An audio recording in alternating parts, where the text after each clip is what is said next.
मैं और मेरा परिवार बहुत दिनों बाद घूमने के लिए पहाड़ों पर जा रहे थे। रास्ते में रुकने के लिए हम होटल ढूंढ रहे थे। एक आदमी से हमने होटल का रास्ता पूछा तो उसने रास्ता बता दिया। पर जब हम उस आदमी के बताए रास्ते पर जाकर होटल पहुंचे तो वहां के लोगों ने मेरे और मेरे परिवार वालों के साथ जो किया वो जानकर तो आपकी रूह तक कांप जाएगी। क्योंकि वो होटल नहीं बल्कि हम लोग पूरे परिवार के साथ घूमने जा रहे थे। मेरे परिवार में मेरी ननद आनंदी, मेरे पति अजय, मेरे ससुर जी बलदेव सिंह और ससुर जी की मम्मी जो कि काफी बूढ़ी हो चुकी थी। मेरी एक 7 महीने की छोटी सी लड़की भी थी। मेरा नाम हिना है और मेरे परिवार में सब बहुत अच्छे हैं। मेरे ससुर आर्मी से रिटायर हो चुके थे।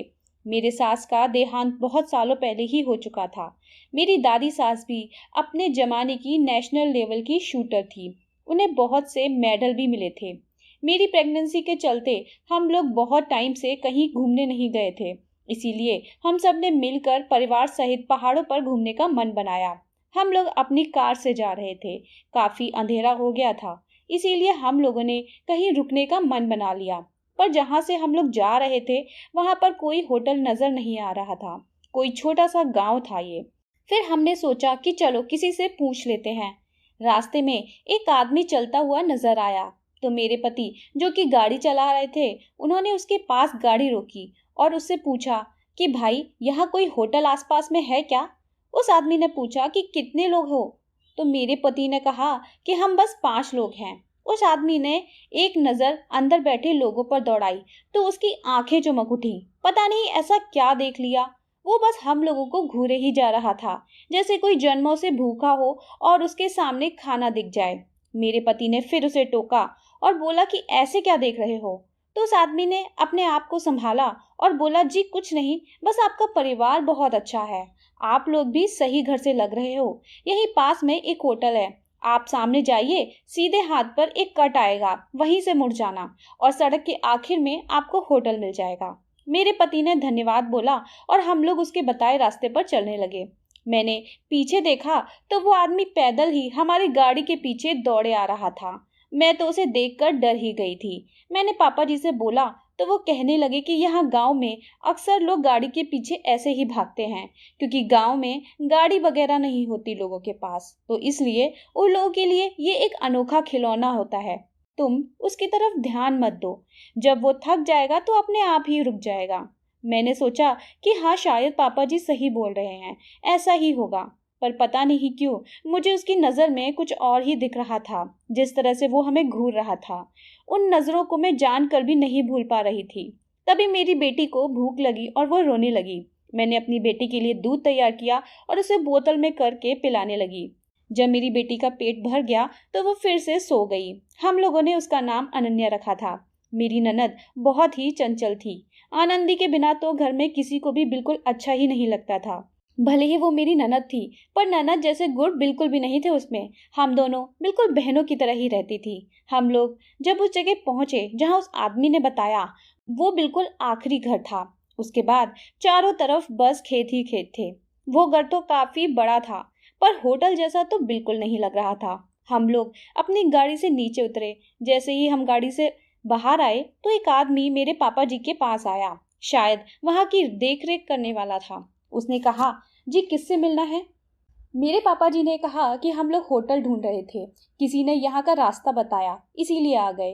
वो आदमी भी हम लोगों को उन्हीं नजरों से घूर रहा था जैसे वो पहले वाला आदमी घूर रहा था। उस आदमी ने कहा कि आप रुकिए 2 मिनट, मैं अपने मालिक को बुला कर लाता हूँ। थोड़ी देर बाद एक लंबा चौड़ा आदमी हट्टा कट्टा सा आया। उसने कहा कि आप लोग रुकने के लिए जगह ढूंढ रहे हैं, आप जब तक चाहे यहाँ पर रह सकते हैं। मेरे पापा जी ने कहा कि क्या ये होटल नहीं है। वो आदमी मुस्कुराते हुए और बहुत प्यार से बोला, जी नहीं, ये होटल नहीं है, मेरा फार्म हाउस है। मैं यहाँ पर कभी कभी आता हूँ। मेरा घर गांव में अंदर है। तो मेरे पापा जी ने कहा कि अरे नहीं, आपको तकलीफ नहीं देना चाहता, हम लोग किसी होटल में रुक जाएंगे। तो वो आदमी बोला, अरे भाई साहब कैसी बातें करते हैं आप, मैं यहाँ गाँव का मुखिया हूँ और आप हमारे मेहमान हैं, ऐसे कैसे होटल में रुक जाएंगे। यहाँ आपको कोई दिक्कत नहीं होगी, आप आराम से रहना। और रही बात होटल की, तो यहाँ होटल है ही नहीं। आप रात में कहाँ भटकोगे? रुक जाइए। वो मुखिया इतने आदर और विनम्रता के साथ बोल रहा था कि हम लोग भी ना नहीं कर पाए। थोड़ी देर हम लोगों के साथ बैठकर उसने बात की और खाना खाया। बहुत ही हंसमुख इंसान था वो। बाकी सब लोग तो बहुत ही अजीब थे इस गांव में। मेरे पापा ने उसे बताया कि मैं आर्मी में रिटायर हूँ और मेरा बेटा आईटी कंपनी में काम करता है। हम लोग परिवार सहित घूमने जा रहे हैं। ये मेरी बेटी और बहू हैं और मेरी माताजी। थोड़ी देर हम लोगों से बातचीत करने के बाद मुखिया ने कहा कि आप लोगों की ऊपर वाले कमरों में व्यवस्था कर दी गई है। यहाँ पर हमारा रसोइया रुक जाएगा और सुबह नाश्ता भी वही तैयार करके दे देगा। मैं अब चलता हूँ, कल सुबह आऊँगा। और कोई ज़रूरत हो तो इस रसोइये को ही बता देना, ये सब काम कर देगा आपका। उस घर में फ़ोन के सिग्नल नहीं आ रहे थे, तो मुखिया ने बोला कि यहाँ पर इस गांव में किसी भी मोबाइल का टावर नहीं लगाया है, इसीलिए फ़ोन यहाँ पर काम नहीं करते। ऐसा बोलकर मुखिया वहाँ से चला गया। घर तो बहुत बड़ा था। ऊपर वाले फ्लोर पर भी बहुत सारे कमरे थे। हम लोग अपने अपने कमरे में जाने लगे तो मेरी दादी सास ने कहा कि ये मुखिया अच्छा इंसान नहीं है। मेरे ससुर जी ने कहा कि क्यों, क्या हुआ माताजी? तो दादी सास ने कहा कि मैंने दुनिया देखी है और अपने तजुर्बे से बोल रही हूँ, कुछ तो गड़बड़ है इस मुखिया में। मेरे ससुर जी ने कहा कि अरे माताजी, आप क्यों शक कर रही हैं? कितना भला तो इंसान है और उसने रहने के लिए जगह भी दी है, खाना भी खिलाया है, कितना ही मिलनसार है, और आपको अच्छे से अब दिखता भी नहीं है, फिर कैसे उस पर शक कर रही हैं आप? और वैसे भी कैसा भी इंसान हो, हमें क्या करना, हम लोग तो सुबह ही निकल जाएंगे यहाँ से, और आप परेशान मत हो, खाने और रहने का सबका किराया देकर ही जाएंगे इसको।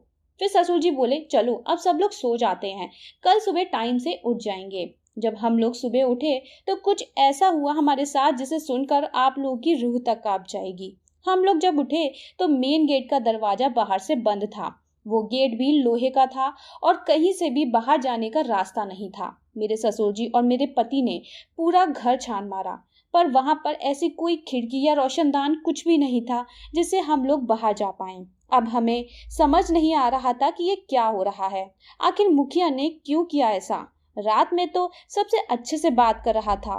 मेरे ससुर जी ने कहा कि माता जी, आप सही बोल रही थी, पता नहीं क्या है उस मुखिया के मन में। वो यहाँ पर आए उससे पहले हम लोगों को किसी तरह यहाँ से निकल जाना चाहिए। मेरे पति और ससुर जी दोनों ने उस दरवाजे को खोलने का बहुत प्रयास किया, पर वो तो लोहे का गेट था और बहुत भारी सा था, इसीलिए उसे धक्का देकर भी नहीं खोल पाए। मुझे बहुत डर लग रहा था कि अब पता नहीं क्या होगा। मेरी बच्ची, उसको मैंने अपने सीने से चिपका रखा था। ये गांव में अंदर आना ही हमारी सबसे बड़ी गलती थी। शुरुआत से ही यहाँ के लोग बहुत ही अजीब थे, पर अब क्या हो सकता था, हम लोग बुरी तरह फंस चुके थे। मैं ये सब सोच ही रही थी कि तभी सामने का गेट खुला और वो मुखिया 5-6 आदमियों के साथ अंदर आ गया। उसके हाथ में पिस्तौल भी थी। उसके आदमियों ने मेरे पति और ससुर जी को पकड़ लिया और कुछ लोग मुझे, आनंदी और दादी सास को घेरकर खड़े हो गए। हमें कुछ भी समझ नहीं आ रहा था कि आखिर ये क्या हो रहा है। मुखिया ने कहा, देखो, तुम लोगों की गलती ये है कि तुम लोग अपने परिवार के साथ इस गांव में आ गए। गांव में आए थे तो बाहर से ही निकलना था, पर तुम लोग पूरे परिवार के साथ यहाँ मेरे फार्म हाउस पे आ गए। अब तुम लोग तो जानते हो ना कि मैं अपने गांव का मुखिया हूँ, और मुखिया होने के नाते मुझे ही तो अपने गांव वालों के बारे में सोचना होगा, और मेरे गांव वालों के भले के बारे में सोच कर ही मेरा ये फैसला है कि तुम लोग अब इस गांव को छोड़कर कभी भी नहीं जा सकते। और ये बोलकर वो राक्षसों की तरह हंसने लगा। उसकी बातें तो हम लोगों के ऊपर से जा रही थी कि ये आदमी चाहता क्या है और ऐसा क्यों कर रहा है। तभी वहां खड़े एक आदमी ने मेरी तरफ इशारा करते हुए कहा कि मालिक, मुझे मेरे इनाम में ये लड़की चाहिए। जब मैंने उस आदमी को देखा तो ये वही आदमी था जिसने रास्ता बताया था। उसकी ये बातें सुनकर तो मैं अंदर तक हिल गई थी। मेरा पति और ससुर भी उन आदमियों से लड़ गए। इसी बीच मुखिया ने गोली चला दी और वो मेरे ससुर जी के कंधे पे लगी। गोली लगते ही वो जमीन पर गिर पड़े। उनकी ऐसी हालत देखकर तो हम लोग के ऊपर जैसे आसमान गिर पड़ा। मुखिया और उनके आदमियों ने मेरे पति को रस्सियों से बांध दिया। मैं और आनंदी, हम लोग मुखिया के पैरों में गिर गए कि प्लीज हमें जाने दो, हमारे पापा जी को अस्पताल ले चलो, पर वो बिल्कुल भी हमारी बात नहीं सुन रहा था। मुखिया ने मुझे, मेरी ननद और दादी सास को एक कमरे में बंद कर दिया और हमारे पति को दूसरे कमरे में, और पापा जी को उसने वहीं छोड़ दिया। बोला, इसे बाद में आकर देखते हैं। ये बोलकर वो चला गया अपने आदमियों को लेकर, और गेट बाहर से बंद कर दिया। हम लोगों की हालत तो बिल्कुल पागलों की तरह हो गई थी। समझ ही नहीं आ रहा था कि क्या करें। मुझे पापा जी की बहुत टेंशन हो रही थी। उनको गोली लगी थी और कोई उन्हें अस्पताल ले जाने वाला नहीं था। मैंने फिर वहां से भागने के लिए रास्ता खोजने का प्रयास किया, पर सारी खिड़कियां बंद थीं। मैंने देखा कि बाथरूम में एक रोशनदान है, पर दिक्कत ये थी कि हम लोग पहली मंजिल पर थे और रोशनदान बहुत छोटा था। मैंने अपनी ननद आनंदी से कहा कि तुम यहाँ से निकलकर भाग जाओ, पर मेरी ननद बहुत डरी हुई थी। बोल रही थी, भाभी मुझे बहुत डर लग रहा है। अगर वो लोग आ गए और उन्हें पता चल गया तो मेरा हाल भी पापा की तरह ही होगा। मैंने कहा, आनंदी एक बात याद रखो कि ये हमारा परिवार है। हमें अपने परिवार की रक्षा करनी होगी। अगर हम लोग अपनी हिम्मत हार जाएंगे तो कौन आएगा हमें बचाने। मानती हूँ कि काम मुश्किल है, जोखिम भरा है, पर नामुमकिन नहीं। और अपने परिवार को बचाने के लिए हमें बाहर से किसी की मदद चाहिए होगी। तुम इस रोशनदान से बाहर जाओ और किसी की मदद लेकर आओ। ये बहुत छोटा है, मैं इससे बाहर नहीं निकल सकती, पर तुम आराम से निकल जाओगी। और याद रखना, ये तुम अपने परिवार के लिए कर रही हो, अपने पापा के लिए कर रही हो। अगर समय से उन्हें अस्पताल नहीं ले गए तो वो मर सकते हैं। मेरी बात सुनकर आनंदी को थोड़ी हिम्मत आई। वो रोशनदान से निकलकर छत से कूद गई और खेतों की तरफ भाग गई, क्योंकि सड़क के रास्ते जाने से उसे लगा कि मुखिया या उसके आदमी कहीं मिल ना जाएं। वो खेतों को पार करती हुई दूसरी तरफ वाली सड़क पर निकली और चलती रही, पर दूर दूर तक कोई भी नजर नहीं आया। तभी सामने उसे लगा कुछ लोग खड़े हैं। पहले तो वो डरकर छुप गई, क्योंकि उन लोगों के पास राइफल थी, पर जब ध्यान से देखा तो उन लोगों ने खाकी कपड़े पहने हुए थे। वो लोग पुलिस के आदमी थे। वो भागती हुई उन लोगों के पास पहुंची। पुलिस वालों में से एक सीनियर इंस्पेक्टर था। उसने आनंदी की ये हालत देखी और पूछा कि क्या हुआ। आनंदी ने उस इंस्पेक्टर को सब बता दिया। इंस्पेक्टर ने कहा, ठीक है, तुम गाड़ी में बैठो, मैं चलता हूँ तुम्हारे साथ। इधर मुखिया वापस आ चुका था और उससे पता चल गया था कि आनंदी भाग गई है। वो मुझे, दादी सास और मेरी 7 महीने की बच्ची को जबरदस्ती उठाकर अपने घर ले आया और बोला, तू भूलना नहीं, तेरा पति हमारे पास है। बिल्कुल भी भागने की कोशिश मत करना, वरना उसको भी गोली मार देंगे। मैं ये सुनकर तो बहुत डर गई थी, इसलिए मैंने भागने का ख्याल भी अपने मन से निकाल दिया। उसके बाद वो वहां से निकल गया। उसके घर में एक बहुत ही बूढ़ी सी औरत थी जो सब काम कर रही थी। मैंने उस बूढ़ी औरत से मेरी मदद करने को कहा। उसने कहा कि तुम्हें यह अब कोई नहीं बचा सकता। उसके बाद उस बूढ़ी औरत ने जो मुझे बताया, उसे सुनकर तो मेरे पैरों तले जमीन खिसक गई। उसने बताया कि तुम लोग पहला परिवार नहीं हो जो इस तरह यहाँ पर फंसे हो। मैंने न जाने कितने परिवारों को ऐसे देखा है। दरअसल उस गांव के लोग जब भी किसी के घर में कोई लड़की पैदा होती थी तो उसे मार देते थे, और ये न जाने कितनी पीढ़ियों से चला आ रहा था। इसीलिए अब इस गांव में एक भी लड़की नहीं थी। अगर गलती से किसी ने दूसरे गांव की लड़की से शादी भी कर ली तो उस लड़की की जिंदगी नरक बन जाती थी। पूरा गांव उस लड़की के साथ संबंध बनाता था, इसीलिए लड़की के पास आत्महत्या करने के अलावा और कुछ नहीं बचता। ऐसे ही करते करते अब ऐसा समय आ गया है कि कोई भी अपनी लड़की इस गांव में नहीं ब्याहता। जो भी औरतें बची हैं वो मेरी तरह ही बूढ़ी हैं। उनसे ये लोग घर का काम करवाते हैं। उसके बाद उस औरत ने कहा कि अगर अपने आप को बचाना है तो आत्महत्या कर लो, बस यही उपाय है अब। उस औरत की बातें सुनकर तो मुझे चक्कर आ गए और मैं वहीं गिर पड़ी। जब तक मुझे होश आया तब तक मैंने देखा कि मुखिया मेरी बच्ची को गोदी में उठाए बाहर की तरफ जा रहा था। अपनी बच्ची को उसके हाथों में देखकर तो जैसे किसी ने मेरे शरीर से मेरी जान ही निकाल दी हो।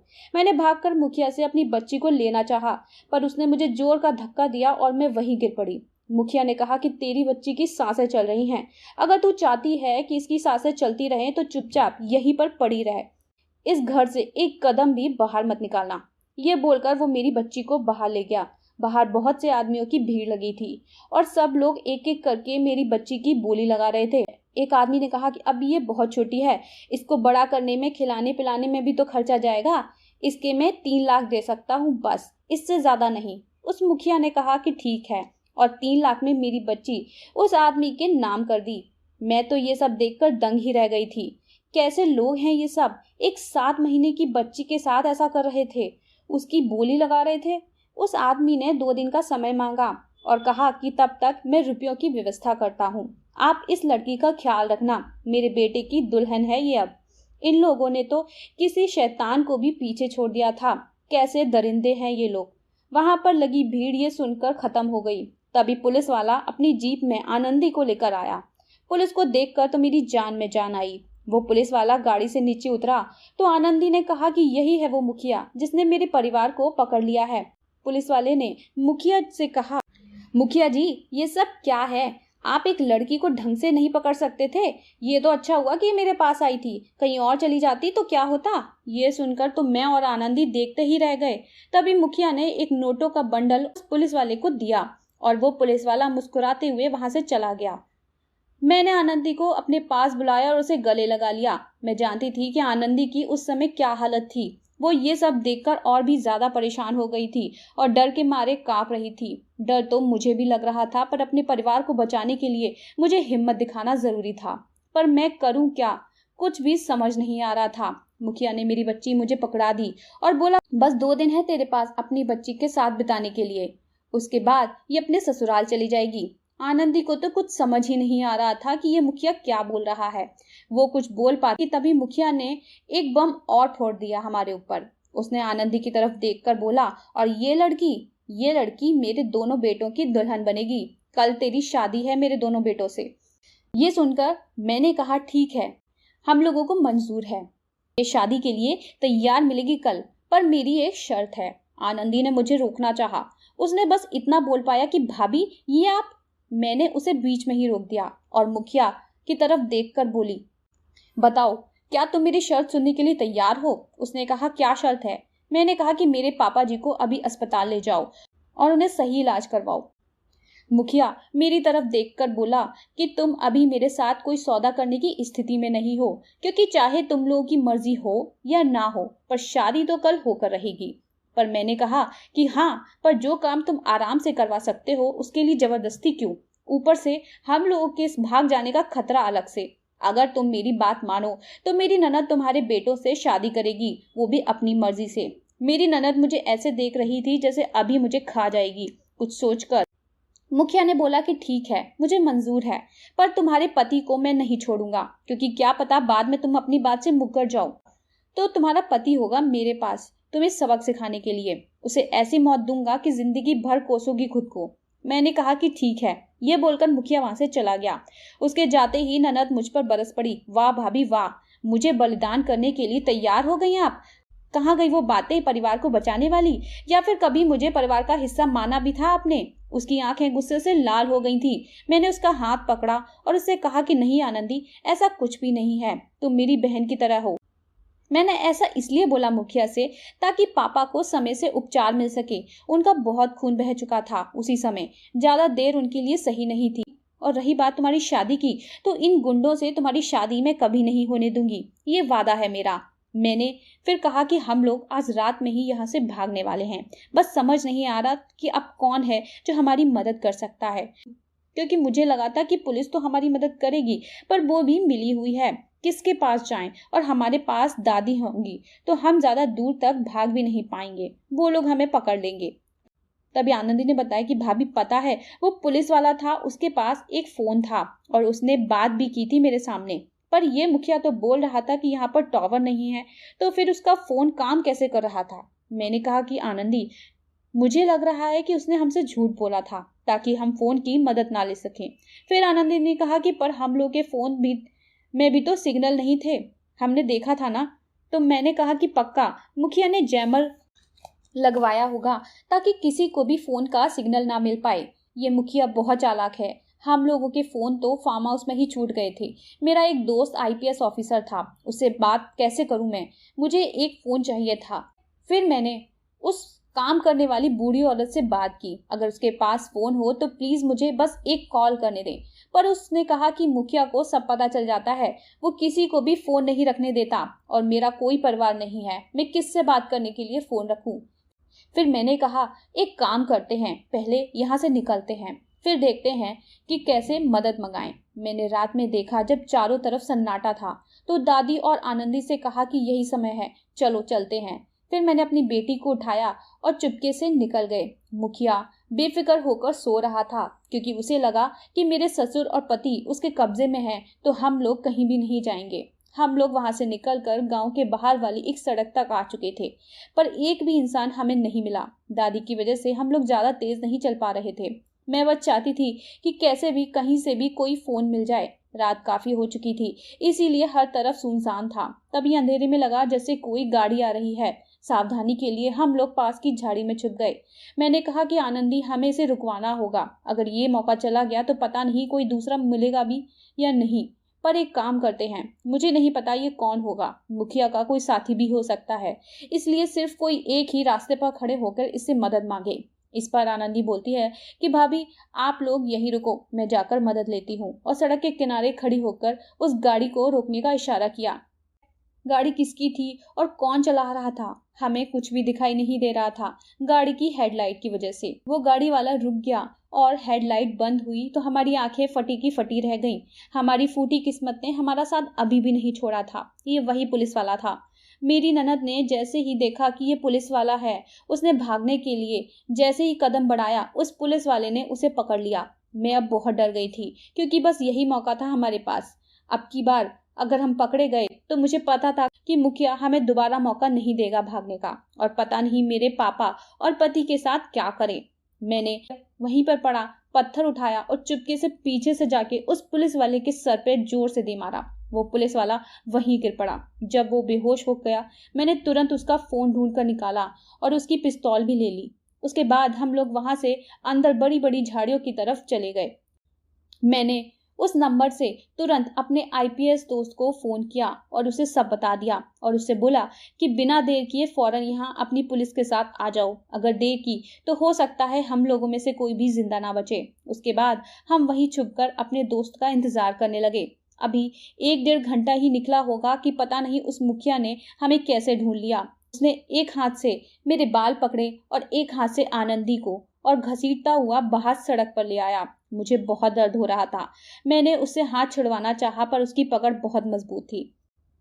मैं अपनी बच्ची को सीने से लगाए उसके साथ घसीटती जा रही थी। मुझे अपनी बच्ची का डर लग रहा था कि कहीं उसे कोई चोट ना लग जाए। वो जबरदस्ती हम दोनों को अपनी गाड़ी में बिठाने लगा कि तभी हम लोगों ने जोर से एक गोली चलने की आवाज सुनी और हम वहीं सन्न होकर खड़े रह गए।